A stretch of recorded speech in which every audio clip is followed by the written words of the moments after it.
il y a une phrase qui dit « Seuls les imbéciles ne changent pas ».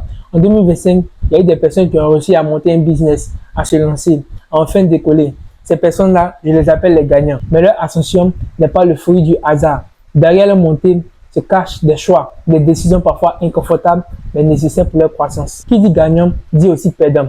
Dans cette même année, il y a eu des personnes qui n'ont pas pu décoller, que ce soit dans le business, dans les affaires, dans les relations, ou même personnellement. Pas parce qu'ils sont moins intelligents ou moins talentueux que les autres. Peu importe tes compétences, peu importe ton niveau de connaissance. Il y a des choses que si tu ne fais pas, tu ne pourras pas atteindre ton plein potentiel. Dans cette vidéo, on va voir les 4 habitudes qui ont créé les gagnants de 2025. Il y en a plusieurs, mais ces 4 habitudes à eux seuls peuvent transformer ta vie. Bien sûr, cette vidéo n'est pas là pour te dire que tout est facile. Elle est là pour te montrer ce qui a fait vraiment la différence. Et on le sait généralement en Afrique, ce que c'est que de se débrouiller, ce que c'est que de partir de zéro, d'apprendre seul, de faire beaucoup avec peu. C'est très difficile. Et justement, c'est dans ce contexte que les habitudes font toute la différence. Si tu prends ces habitudes maintenant, 2026 pourrait être ton année. La première habitude que les gagnants de 2025 ont appliquée, ils ont investi en eux avant tout. Les gagnants de 2025 n'ont pas attendu que le contexte soit parfait. Ils n'ont pas attendu que toutes les conditions soient réunies. Ils ont compris très tôt que le moment idéal n'existe pas. Au lieu de se plaindre, de patienter ou de chercher des excuses, ils ont commencé là où ils étaient, avec les moyens dont ils disposaient. Je sais que tu vas me dire, mais Eben, je n'ai pas d'argent pour investir sur moi, pour payer des formations, pour payer des livres. Mais en vrai, comprends que investir en soi ne veut pas dire avoir beaucoup d'argent. Ça veut dire utiliser ce que tu as déjà pour apprendre, pour progresser et pour devenir meilleur. Avec ton téléphone, tu peux apprendre, tu peux te former dans n'importe quel domaine d'activité. Tu n'as pas besoin d'aller à la salle de sport. À la maison, tu peux faire des pompes. Tu peux utiliser les chaises, les morceaux de briques pour faire plein d'exercices de musculation ou de cardio. Vraiment, tout est à portée de toi. Investir en soi, c'est aussi sur le plan culturel, physique et mental. Au lieu de passer du temps à regarder des vidéos inutiles, tu peux utiliser ce même temps pour télécharger des livres audio pour les écouter.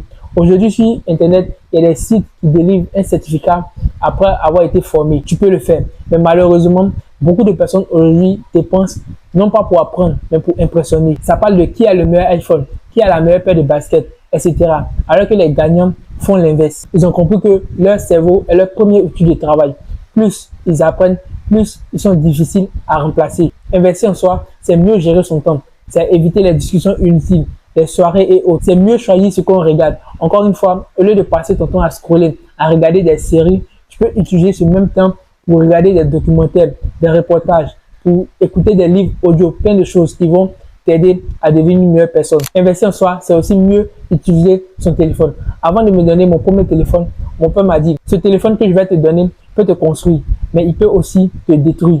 Fais un bon usage. Et n'oublie pas qu'avant d'investir dans quoi que ce soit, tu dois d'abord investir en toi. En deuxième position, les gagnants de 2025 ont appris une compétence monétisable. Une compétence monétisable, c'est une compétence que tu peux vendre à une personne, à une entreprise ou directement sur Internet, comme ce que je suis en train de faire. Je fais une vidéo dans laquelle je partage des choses sur le développement personnel. Je la mets sur les réseaux sociaux et grâce aux publicités, aux programmes partenaires, aux partenariats, je reçois quelque chose. Il y en a qui vendent des formations, des vidéos où pour avoir accès, il faut payer. Ça aussi, c'est une compétence monétisable. Tu n'as pas besoin d'avoir une connaissance absolue dans ce que tu fais. Juste avoir quelque chose à partager avec les gens qui peut les aider. C'est peut-être quelque chose que tu as appris ou des choses tirées de ta propre expérience. Tout le monde sait faire quelque chose, mais peu savent les vendre. Et ça, les gagnants de 2025 l'ont compris. En Afrique, généralement, le diplôme seul ne suffit plus. Ce qui compte, c'est ce que tu sais faire concrètement. Nous voyons dans la plupart dans notre pays que les animateurs, les journalistes, les photographes et autres n'ont pas forcément fait l'école pour ça. D'autres ont commencé sur les réseaux sociaux et d'autres se sont fait former. D'autres ont appris à gérer des pages, à monter des vidéos. Et avec le temps, cette compétence est devenue une source de revenus. Et ça, bien évidemment, les gagnants de 2025 l'ont compris. Apprendre à faire quelque chose qui peut te faire gagner de l'argent si tu veux réussir en 2026. En troisième position, les gagnants de 2025 ont accepté l'inconfort. Je me rappelle quand j'ai commencé à faire des vidéos, j'étais très mal à l'aise devant la caméra parce que ce n'était pas dans mes habitudes de parler devant les gens, encore moins devant une caméra. Je ne pouvais pas aligner 2 phrases ou même 2 mots sans me tromper. Je me souviens de la première vidéo que j'ai faite sur TikTok. J'ai fini de la faire, je l'ai publiée et juste sorti de l'application. Et une heure après, je suis revenu, la vidéo était déjà à 400 vues. C'était énorme pour moi, vu que c'était ma première vidéo. Imagine un gars qui est timide et qui fait une vidéo et cette vidéo fait 400 vues. J'étais content, mais aussi j'étais très mal à l'aise parce que je me disais, qui sont les 400 personnes qui ont regardé la vidéo? Est-ce que je les connais? Est-ce qu'ils me connaissent?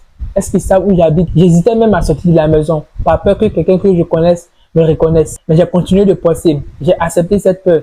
J'ai accepté d'être mal à l'aise, d'être dans l'inconfort. Et aujourd'hui, grâce à ça, je n'ai plus peur de parler devant la caméra, devant un certain groupe de personnes. Ça m'a permis de m'améliorer, de savoir communiquer et d'avoir confiance en moi. Je te dis tout ça parce que je veux que tu saches que l'inconfort est nécessaire au progrès. Et c'est normal que tu te sentes très mal à l'aise quand tu commences quelque chose. Parce qu'au final, l'inconfort fait partie de l'amélioration. Tu dois accepter de faire les choses qui te mettent mal à l'aise si tu veux avancer, si tu veux progresser en 2026. Et ça, les gagnants de 2025 l'ont compris. Quatrième et dernière chose que les gagnants de 2025 ont compris et ont été disciplinés. S'il y a une seule chose que j'ai comprise en 2025, c'est que la motivation donne le temps, seule la discipline amène au bout. Dans notre époque maintenant, tout le monde peut réussir. Il y a tellement d'opportunités. Il suffit de faire un petit effort de plus et c'est bon. D'être un peu discipliné. Parce que c'est l'époque avec beaucoup d'opportunités, mais aussi l'époque avec beaucoup de distractions. On n'arrive même plus à être concentré. Il y a trop d'informations. On recherche toujours la motivation. On est motivé. On commence quelque chose et après on abandonne. On comprend alors que la motivation, c'est une émotion. Ça donne le tempo. Mais ce qui nous permet d'aller jusqu'au bout, c'est la discipline. C'est de faire des choses qu'on n'a pas envie de faire. De répéter les mêmes habitudes. Et croyez-moi, ce n'est pas quelque chose de facile parce qu'on est humain.